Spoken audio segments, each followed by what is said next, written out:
अब ये मोदी की सरकार है, अब व्हाइट फ्लैग नहीं दिखाया जाएगा, फायरिंग के ऊपर 4 गुना फायरिंग का जवाब दिया जाएगा। एक वो कार्य जो पिछली सरकारें भी कर रही थी वो हमने करके दिखाया।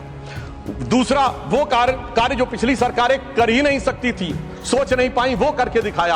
और तीसरे वो कार्य हैं जिसपे पिछली सरकारों ने एड़ी चोटी का जोर लगा दिया कि नहीं हो सकते, वो भी करके दिखाया। पत्थर पड़ने के दौर खत्म हो गया, मगर अगर किसी की अकल पे पत्थर पड़ा हो तो उसे बदला हुआ नजारा नहीं दिखाई पड़ता। इसलिए मैं कहना चाहता हूं, चश्मा उतारो फिर देखो यारो, दुनिया नई है चेहरा पुराना। भैया और बहन दोनों सुरक्षित वातावरण में मधुर मनोभावों के साथ बर्फ के गोले के साथ खेलते नजर आ रहे थे।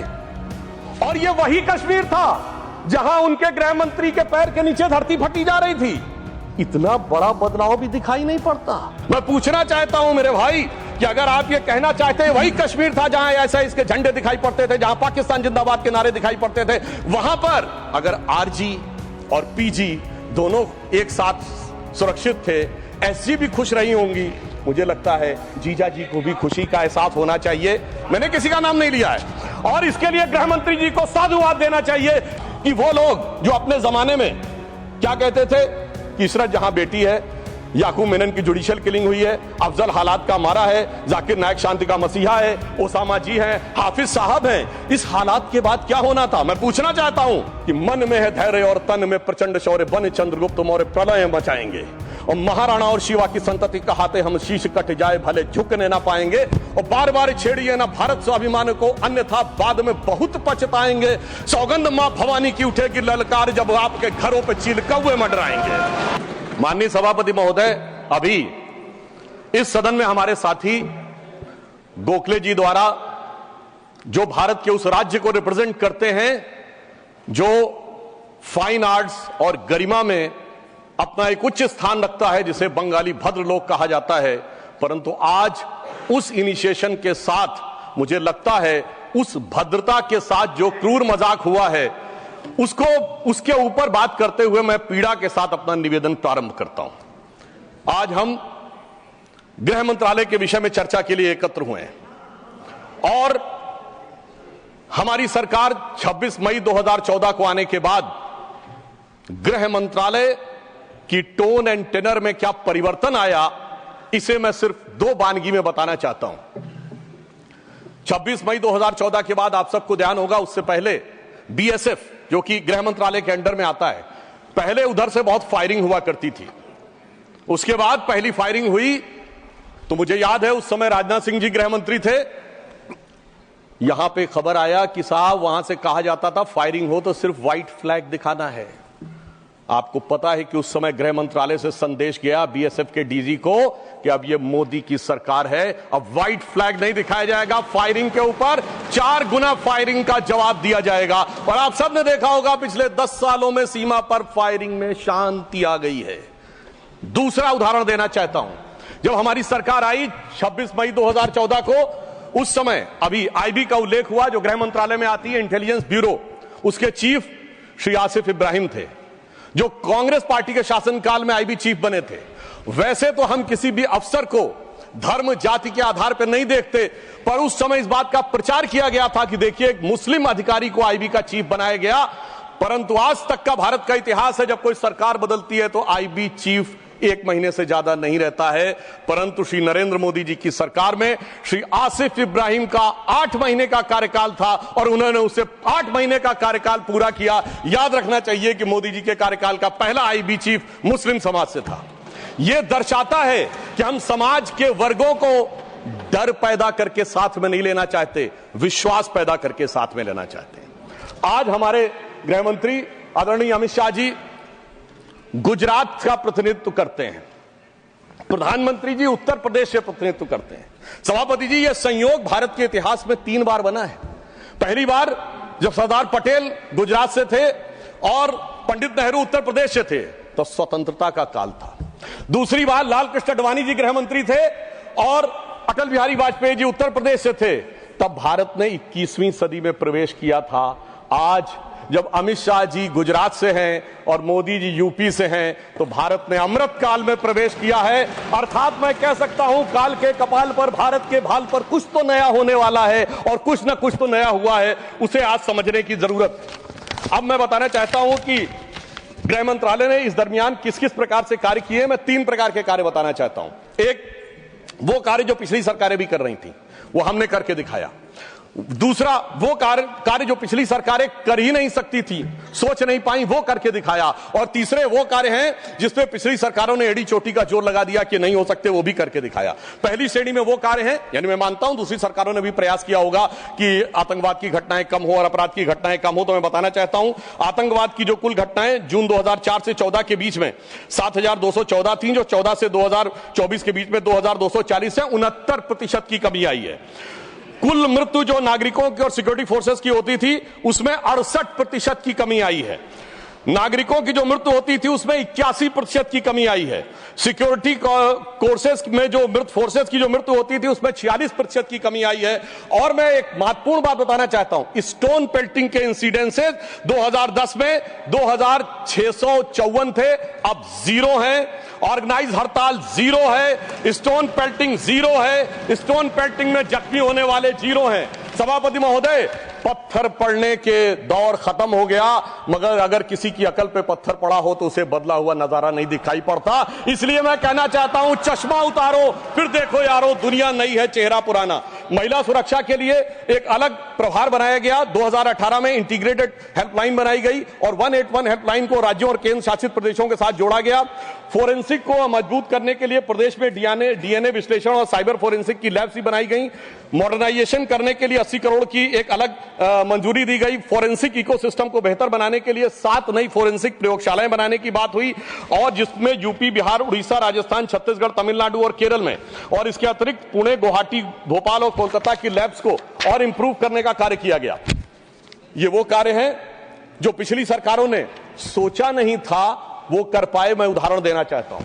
एक है सीएए का उदाहरण अभी हमारे साथी ने दिया।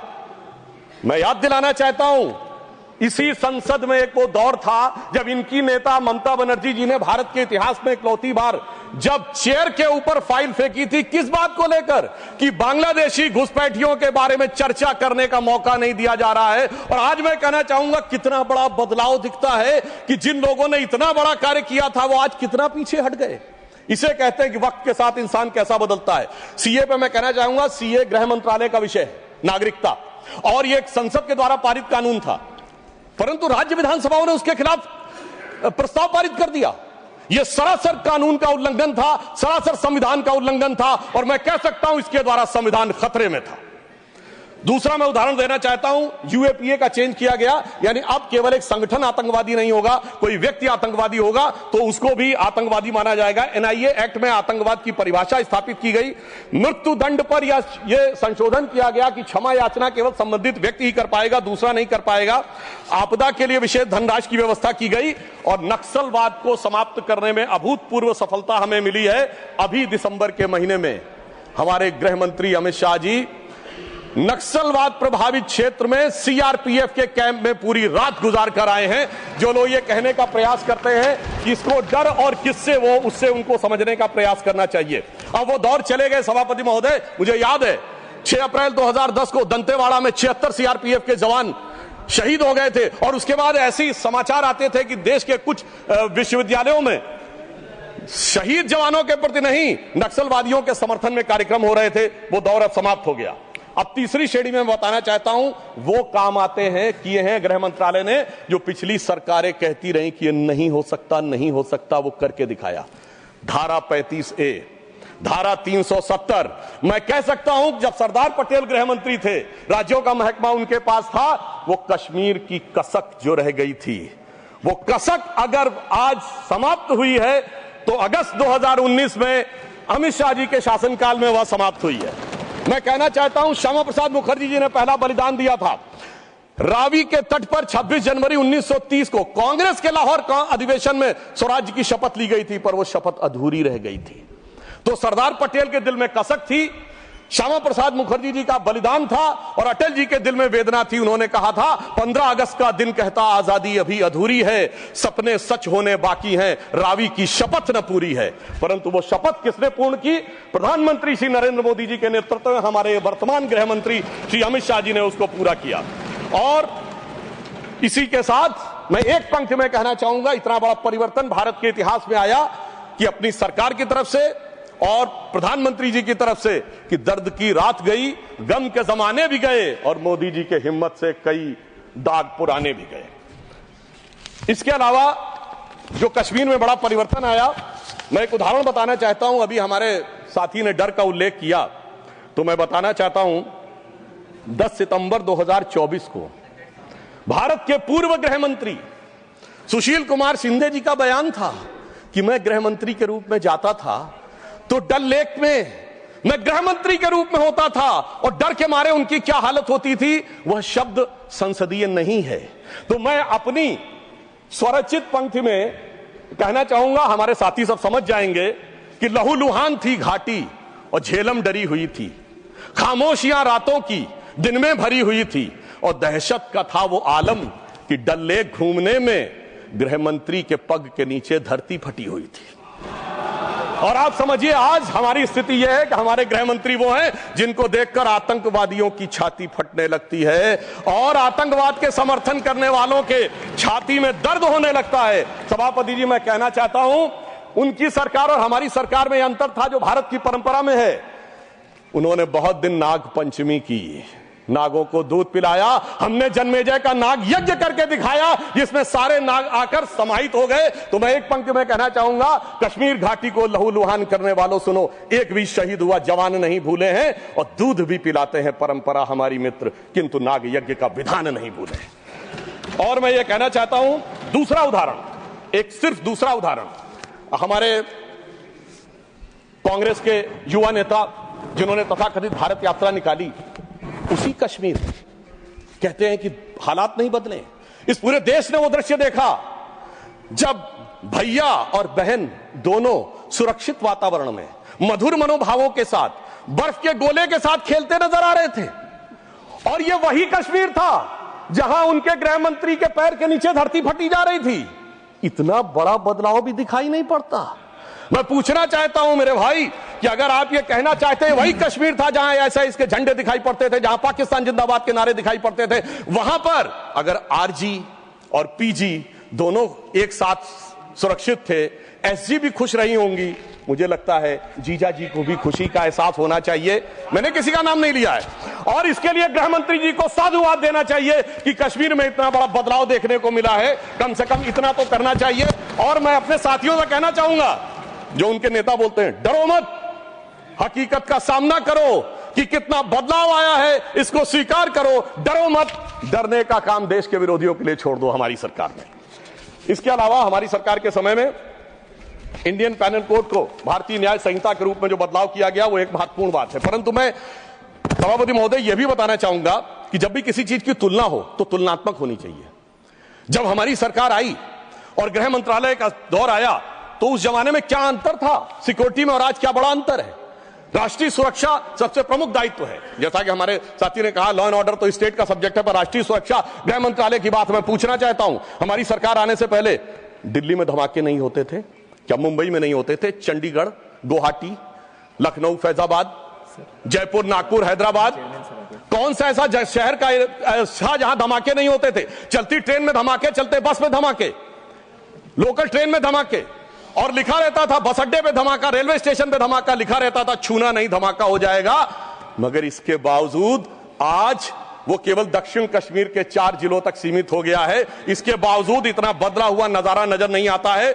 यह दर्शाता है कि कितना पूर्वाग्रह की दृष्टि है। और यह भी मैं बताना चाहता हूं, इस सरकार, पिछली सरकार के शासनकाल में जांच के अंदर किस प्रकार का कार्य हुआ, मैं 2 चीजों का उदाहरण देना चाहता हूं। समझौता एक्सप्रेस केस दुनिया के इतिहास का इकलौता केस होगा कि पहले वहां सरकार जांच कर रही थी कि पाकिस्तान ने कराया, अचानक यू टर्न ले लिया और तथाकथित हिंदू आतंकवाद पे आ गए। किस आधार के ऊपर? आरोपी के रूप में असीमा आनंद जी का जेल में इंटरव्यू। मैं पूछना चाहता हूं जेल में इंटरव्यू कैसे हुआ? बजाय इंटरव्यू लेने वाले पे कार्रवाई होने के पुलिस के सामने दिया गया बयान एडमिसिबल नहीं होता है और इंटरव्यू के आधार के ऊपर चेंज कर दिया।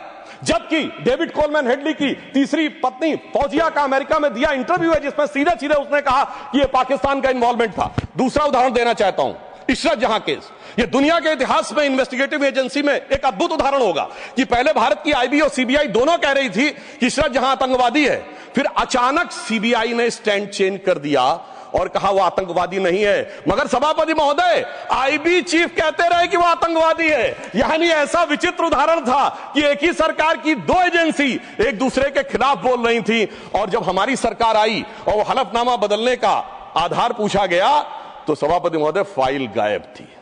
यह दर्शाता है कि सिक्योरिटी का किस प्रकार से मजाक उड़ाया गया। 26/11 का हमला हाफिज सईद ने कराया, यह इनकी सरकार मानती थी, मगर हमारे कई सम्मानित नेता उस तरफ बैठे हैं जो कहते थे आरएसएस ने कराया। सिक्योरिटी का जिस प्रकार का मजाक इनकी सरकार में उड़ाया गया है, यह दर्शाता है कि वो सिक्योरिटी किस प्रकार की थी। मुझे समझ में नहीं आ रहा था कि वो लोग जो अपने जमाने में क्या कहते थे कि इशरत जहां बेटी है, याकूब मेनन की जुडिशियल किलिंग हुई है, अफजल हालात का मारा है, जाकिर नायक शांति का मसीहा है, ओसामा जी हैं, हाफिज साहब हैं, इस हालात के बाद क्या होना था? मैं पूछना चाहता हूं, ये डर के बोल रहे थे या प्रेम से बोल रहे थे? या आपकी मोहब्बत की दुकान के सरमाएदार थे या मोहब्बत की दुकान के खरीदार थे? और मैं सिर्फ अब 2 स्टेटमेंट कोट करना चाहूंगा उस सरकार की हालत के लिए। 20 जनवरी 2013 को तत्कालीन गृह मंत्री सुशील कुमार शिंदे जी ने जयपुर में वक्तव्य दिया कि आरएसएस के कैंप्स में टेरर ट्रेनिंग की जाती है, और जब सुषमा स्वराज जी ने आके सदन में पूछा, गृह मंत्री ने अपना बयान वापस ले लिया। सोचिए, इस प्रकार का मजाक भारत की सुरक्षा के साथ कभी सुनाई नहीं पड़ता। और 14 जुलाई 2011 को कांग्रेस के एक चिर युवा नेता जो चिर क्रोधित और चिर आक्रोशित रहते हैं, उन्होंने एक वक्तव्य दिया था, but terrorism is something that is impossible to stop all the time. यानी हमेशा के लिए आतंकवाद को रोकना मुमकिन नहीं है। सभापति महोदय, जिस सरकार का चाल चलन ऐसा था उसके हालात में रोकना मुमकिन नहीं था, पर आज मोदी जी की सरकार है तो मोदी है तो मुमकिन है, वो हमने करके दिखाया। मैं दूसरा बताना चाहता हूं उदाहरण। एक दौर था जिस जमाने में 26/11 हमले के बाद से पहले 2007 में आंतरिक सुरक्षा के लिए नीति क्या थी? हवाना में जाके यह कहा कि पाकिस्तान आतंकवाद से पीड़ित देश है। यह भारत सरकार का ऑफिशियल स्टेटमेंट था। 26/11 के हमले के केवल 9 महीने बाद जुलाई 2009 में शर्म शेख में ज्वाइंट डिक्लेरेशन में बलूचिस्तान का उल्लेख आया और यह कहा गया टेरर के अटैक से टॉक्स प्रभावित नहीं होंगी। मगर सभापति महोदय, जो हमारी सरकार आई तो हमने कहा टेरर के साथ टॉक्स नहीं होंगी। और जब से मोदी जी की सरकार आई है, हमने इस बात को बिल्कुल साफ साफ कर दिया है। और इसीलिए पिछले 11 साल ऐसे जब कोई औपचारिक द्विपक्षीय वार्ता नहीं हुई, सभापति महोदय, क्योंकि जब से हमारे गृह मंत्री जी आए हैं, हालात में जानते क्या बदलाव आया है? उस जमाने में शांति के कबूतर उड़ा करते थे, अब गुरु गोविंद सिंह जी के बाज उड़ते हैं। और जिसे हम अपने लखनऊ की भाषा में कहते हैं कि अम्मा मियां वो दिन लद गए जब उस्ताद लल्लू खा फाख्ते उड़ाया करते थे। और अब वो बदलाव ये देखने को मिला है। ये लोग तो वो हैं सभापति महोदय जिन्हें भारत इतना कमजोर चाहिए था, किसी संसद भवन की छत के ऊपर जो शेर बने हैं उसके लिए लोग गए थे कोर्ट में कि शेर ज्यादा आक्रामक दिख रहे हैं। यानी इन्हें शेर बिल्ली जैसे चाहिए थे, बिल्ली जैसे नहीं, भीगी बिल्ली जैसे चाहिए थे। परंतु शायद ये भूल गए कि हमारे प्रधानमंत्री जी और गृह मंत्री जी गुरु गोविंद सिंह जी से भी प्रेरणा लेते हैं, शिवाजी महाराज से भी प्रेरणा लेते हैं, महाराणा प्रताप से भी प्रेरणा लेते हैं। और उनकी तरफ से हमारी नीति के लिए कहना चाहूंगा कि मन में है धैर्य और तन में प्रचंड शौर्य, बन चंद्रगुप्त मौर्य प्रलय मचाएंगे। और महाराणा और शिवा की संतति कहाते हम शीश कट जाए भले झुकने ना पाएंगे। और बार बार छेड़िए ना भारत स्वाभिमान को, अन्यथा बाद में बहुत पछताएंगे। सौगंध मां भवानी की उठेगी ललकार जब आपके घरों पे चील कौवे मंडराएंगे। और यह आपने देखा, ये बालाकोट में भी दिखा, ये सर्जिकल स्ट्राइक में भी दिखा। पर तब हमारे विरोधी क्या कहते थे? आदमी मरे थे कि कौवे मरे थे, पेड़ गिरी थी कि बिल्डिंग गिरी थी। इस प्रकार के मजाकिया बात करने वाले लोगों को मैं बताना चाहता हूं कि भारत की व्यवस्था, अभी एक विषय का उल्लेख आया हमारे साथी ने, मैं एक बात पूछना चाहता हूं। वोटर डुप्लीकेशन की बात हमारे विरोधी उठाते हैं। मैं कहना चाहता हूं, अगर वोटर डुप्लीकेशन की बात करना चाहते हो तो पहले सिटीजनशिप डुप्लीकेशन तो क्लियर कर लीजिए। क्यों नहीं एनआरसी के लिए हां बोल देते हैं, उसके बाद यह मुद्दा ही खत्म हो जाएगा। भाई, जब आप कह रहे हैं कि वोटर्स को लेकर आपके मन में संदेह है तो एक बार एनआरसी करवा दीजिए, दूध का दूध पानी का पानी। मगर सभापति महोदय, एनआरसी क्यों नहीं करानी है?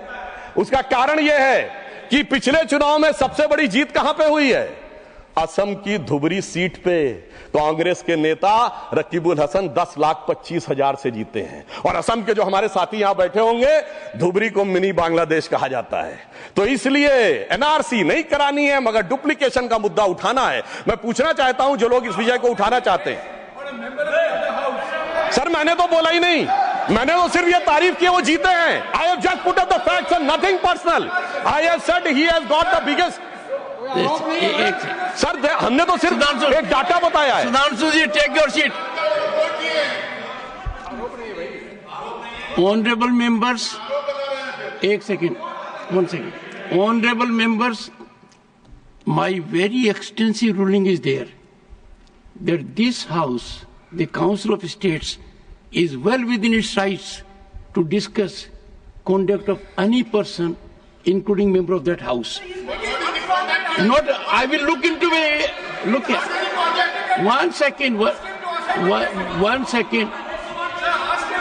Honorable HM. मान्यवर, मैं बड़े ध्यान से माननीय सदस्य का भाषण सुन रहा था। इन्होंने कोई टिप्पणी माननीय सदन के दूसरे सदन के सदस्य के लिए नहीं की। इनका जीत का मार्जिन बताया, वो रिकॉर्ड का हिस्सा है मान्यवर, भारत के चुनाव आयोग के रिकॉर्ड का हिस्सा है। और इसमें अगर थोड़ा ऊपर नीचे होगा 2-5 हजार, तो कल भाई लेटर देकर सुधार देना सुधांशु। नहीं, एक सेकंड। माननीय सदस्यगण, इसी सदन में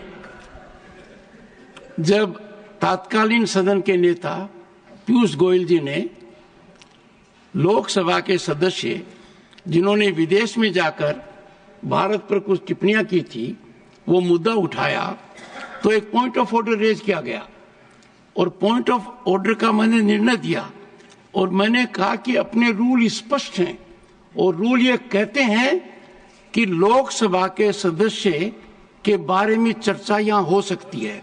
अंकुश एक है नियम में, नियम बहुत स्पष्ट है कि आप आरोप नहीं लगा सकते, और आरोप लगाते हो तो सभापति को सूचित करो।